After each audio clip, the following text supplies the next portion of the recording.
अस्सलाम वालेकुम। वालेकुम सलाम। जी जी पीर साहब। जी जी अच्छा, मैं पीर साहब, मैं अपनी बहन के बारे में पूछना चाहती हूँ। जी जी बताएं। वो जब से उनका मियाँ फौत हुआ है ना, जी जी तो वो हर वक्त बीमार सी रहती है, वो ज़हनी मिर्जा बन गई। उसके सर में इतनी तकलीफ रहती है, उसका सर फूल रहता है, वो उस वजह से कहीं भी आ जा सकती नहीं है, ठीक हो ना ससुराल में, ना इधर बहनों की, ना उसकी तरफ को जाता है, जैसे उससे बर्दाश्त नहीं होता। जी ठीक हो गया। तो उसे डॉक्टर के पास भी लेके जाने वाला कोई नहीं।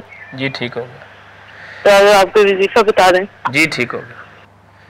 जी जो बेटा बहना ने सवाल किया है, नाज़रीन ने यकीनन सुना होगा। कुछ लोग ऐसे होते हैं जो ज़हनी मरीज़ हो जाते हैं। मैं ज़हनी अमराज के बारे में कुछ गुजारिश करना चाहूँगा। जिसको आपको डायग्नोज हो जाए कि ये ज़हनी मरीज़ है, क्या होता है कि वो खामोश बैठा रहता है, किसी से बात नहीं करता, कोई उससे बात नहीं करता, गुस्सा आता है उसको, बेचैनी होती है, रोने को दिल चाहता है, बाज़ का हाथ धोता रहता है, बाज़ का वो करीब से वो गुजर जाए तो ऐसे हाथ लग जाए तो कहता है मेरे कपड़े नापाक हो गए हैं, किसी बर्तन को भी हाथ कोई लगा दे कहता है इसको धो के लेके आओ। मतलब ऐसी बहुत सारी बातें उसमें शामिल हो जाती हैं। खामोश चुपका के बैठता है और वो ये देखता रहता है कि पता नहीं मेरे साथ ज़्यादती हो रही है। मतलब ये ज़हनी अमराज है।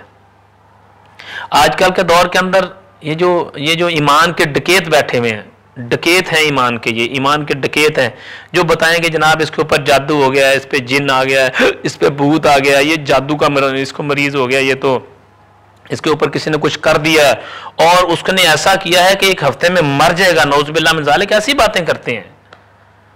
और होता बेचारा वो ज़हनी मरीज है। गांव के अंदर चले जाएं, जो हमारे जितने दूर दराज और करीब के जितने गांव हैं उसमें जैसे मिर्गी का दौरा पड़ता है औरतों को, ख़वातीन को, ख़ुसूसी तौर पर जब वो औलाद की वलादत का मामला होता है तो उस दौरान जब वो प्रेग्नेंट होती हैं, औलाद की उम्मीद लगी होती है, तो उस दौरान औरतों को एक मर्ज़ होती है जिसकी बिना पर उनको दौरे पड़ जाते हैं। और उसके अलावा मिर्गी के दौरों में ऐसा मामला देखने में आता है।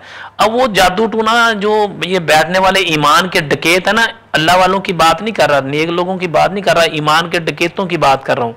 वो कोई उसको थप्पड़ मारता है, कोई उसको पता नहीं कैसी कैसी हरकतें करते हैं, फिर नौज़ुबिल्लाह अल्लाह रब्बुल इज़्ज़त हम सबको माफ़ फरमाए, बहनों बेटियों के जिस्मों को हाथ लगा के फिर वो दम करते रहते हैं। तो मेरी तमाम तर मुसलमानों से ये गुजारिश है, खुदारा अपने ईमानों को बचाया जाए, जो शरीयत ने हद मुकर्रर किया उसको क्रॉस ना किया जाए। ऐसी सूरत के अंदर जैसे बहना ने बताया है, इनको ज़हनी प्रॉब्लम है, इन पे जादू टोना साया जिन भूत परी नहीं है, टोटल इनको ज़हनी मसला है। ज़हनी डॉक्टर से लाजमी रब्ता किया जाए। यहाँ ज़हनी डॉक्टर जो डॉक्टर्स हजरात हैं उनसे भी कहना चाहूँगा, नाजायज़ टेस्ट ना करवाया करें, अपने घर में हराम रोज़ी ना लेके जाएं, वरना याद रखें दुनिया से तो चला जाना है। जिनके लिए हराम कमा के लेके जा रहे वो बख्शिश का जरिया फिर नहीं बनेंगे, फिर वो औलादें कामयाब नहीं होंगी।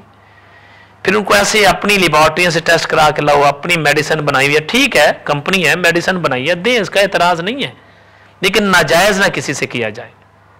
शरई तौर पर जहां पर हद मुकर्रर है उसको तोड़ा ना जाए हद को। तो ऐसी सूरत के अंदर जो ज़हनी मरीज हों उनके लिए करना चाहिए। अगर तो ज़हनी मरीज खुद पढ़ ले, यानी थोड़ा है जिसको पढ़ने की होश है, बातों की होश है, तो वो या हय्यो या क़य्यूम, या हय्यो या क़य्यूम ईशा की नमाज के बाद कम से कम 400 दफ़ा पढ़े, कम से कम, ज़्यादा जितना पढ़े उतना बेहतर है। एक तस्बीह साथ दुरूद पाक की पढ़े, अगर पहले और बाद में भी दुरूद पाक 100 दफ़ा पढ़े तो बहुत कमाल हो जाएगा।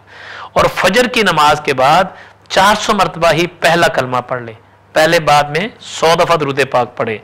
अल्लाह ताला के फजल करम से मेरे नबी पाक अलैहिस्सलाम की निगाह करम का सदका ज़हनी मरीज ठीक होता चला जाएगा। और जो लोग वो महसूस करते हैं कि ज़हनी मरीज जो नहीं पढ़ सकता, घर में कोई भी जो उनका फ़र्द है फर्स्ट ब्लड पढ़ ले, या अगर शोहर बीमार है तो बीवी पढ़ ले, बीवी बीमार है तो शोहर पढ़ ले, पढ़ के पानी पे दम करके डेली उनको पिलाया जाए। अल्लाह ताला के फजल करम से मेरे नबी पाक अलैहिस्सलाम की निगाह करम का सदका ज़रूर बीमार को शिफा मिलेगी। और एक और बात भी याद रखें, ज़हन में रखें, जो बीमारों की मदद करेगा अल्लाह ताला उसको जन्नत में जगह दे देगा। जो बीमारों की मदद करेगा अल्लाह की रज़ा के लिए बस।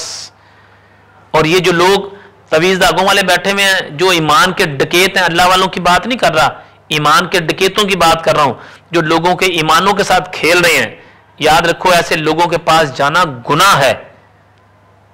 और एक बात को अपने ज़हन में रखो, बेसिक बात यह है, इस मुल्क के अंदर कायदा कानून चल कोई नहीं रहा, कोई पूछने वाला ही नहीं है, जिसको जो मर्जी बताते चले जा रहे हैं। और लम्हा फिक्र ये मुसलमानों के आपकी इस सफ के अंदर गैर मुस्लिम शामिल हो गए हैं, गैर मुस्लिम शामिल हो गए हैं इस सफ के अंदर, जो बड़ी तेजी से इसराइयत करते चले जा रहे हैं। और लोगों को खुदाई दावे नौज़बिल्ला नौज़बिल्ला नौज़बिल्ला करते हैं, खुदाई दावे, इतने दिन के अंदर इसका कारोबार तबाह हो जाएगा, इतने दिन के अंदर ठीक हो जाएगा, ये इतने दिन के अंदर मर जाएगा, अगर इतने दिन में तुमने इलाज न कराया तो इसका बेड़ा गर्क हो जाएगा, तुम्हारा बाप मर जाएगा, तुम्हारा खानदान तबाह हो जाएगा, नौज़बिल्ला नौज़बिल्ला, ऐसी बातें करते हैं ये खुदाई दावा करने वाले। याद रखें इस बात को, मुसलमान, हमें तो शक है ये मुसलमान भी हैं कि नहीं। जब खुदाई दावा करते हैं तो मुसलमानियत कहां से आ गई इनकी। ये जो बैठने वाले, हमें तो शक है ये तवीज़ों दागों वाले में कौन मुसलमान है, हमें तो खबर ही नहीं है। हाँ, जो शरीयत मुतहरा पे चलने वाला है, किसी निस्बत में कायम है, अल्लाह वाला है, अल्लाह वालों की मजलिस में बैठने वाला है, आपको कुरान की तरफ लगाता है। आप सोचते हो कि क्या निशानी है, हमें क्या पता चलेगा अच्छा कौन और बुरा कौन है। सिंपल सा फार्मूला है मेरे भाई, जिसके पास जाके तुम्हारा ईमान मजबूत हो जाए वो सच्चा है। जो मैं तुम्हें कुरान और हदीस की तरफ लगा दे, जो तुम्हें नमाज की तरफ लगा दे वो सच्चा है। जो दीन से दूर करे वो झूठा है। सिंपल सा फार्मूला है।